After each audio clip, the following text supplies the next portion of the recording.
The Six-Day War. In the 60s, there was a fierce conflict between Israel and its surrounding nations. In only a matter of 6 days, Israel, while fighting on all sides, managed to wipe out its neighboring armies and gain control of a swath of territory surrounding their nation. But what ignited the conflict, and how exactly did Israel manage to win the war? To look at the war as the result of a few days' actions would be foolish, as tensions had been high since the end of the Arab-Israeli War in 1948, and the decades leading up to the war contributed major events that pushed relations further apart between the neighboring nations.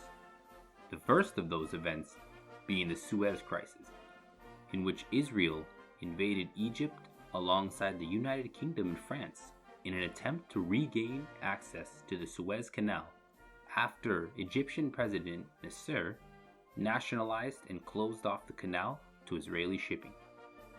The crisis was ended by the United States, however, as it threatened sanctions on Israel, France, and Britain if they didn't withdraw their troops, as the event was causing tension with the USSR, who had been supplying arms to the Egyptian government.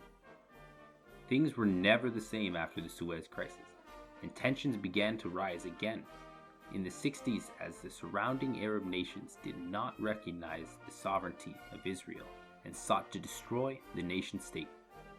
Things took a turn for the worse in the late 60s as Egypt and Syria now had a mutual defense pact and were both preparing for a conflict with Israel. The USSR at this point, seeing the conflict as a great way to gain influence in the Middle East, planted false evidence of an impending Israeli attack on Syria. Egypt, upon hearing the news, mobilized thousands of troops around the Suez Canal, and although they found no evidence of an Israeli troop buildup, continued to amass their troops, even demanding the UN peacekeepers withdraw from the Sinai region.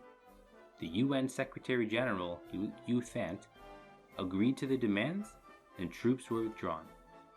Soon, after Egyptian troops began pouring in en masse to the Sinai region, and the first act of war was brought about, as Egypt once again closed the Straits of Tiran to Israeli shipping. Meanwhile, on the other side of the globe, US President Johnson condemns the blockade and even warns Israel not to make the first move.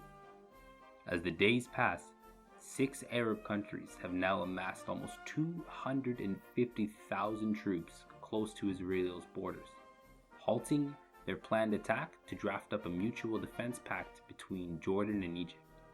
Here's where things get a little sticky. Israel was faced with a tough choice.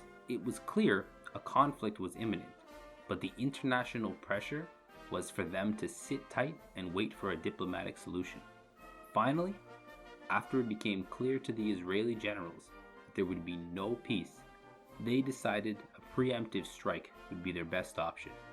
Thus, the tables were set and the 6-day war began on June 5th, 1967. The war itself was lightning fast. Israel hit the Egyptians with a surprise attack, wiping out the bulk of their air power by the end of the first day. This right here was the nail in the coffin. For the rest of the conflict, as with air superiority achieved, there was really nothing left for the Arab armies to do besides slowly falter under the might of Israeli air power. 5 days later, Israel had captured Jerusalem, cleared the blockade in the Straits of Tiran, captured the West Bank, and gained control of the Golan Heights. This gave them the bargaining chips they needed, as when it came time for peace talks, the resolution that was drafted by the United Nations offered peace in exchange for Israel returning some of the territory it had gained. While this war may have ended, tensions are still high, and we may not see an end to the Arab-Israeli conflict for years to come. Hopefully, though, someday things will settle down and we'll see an end to the violence.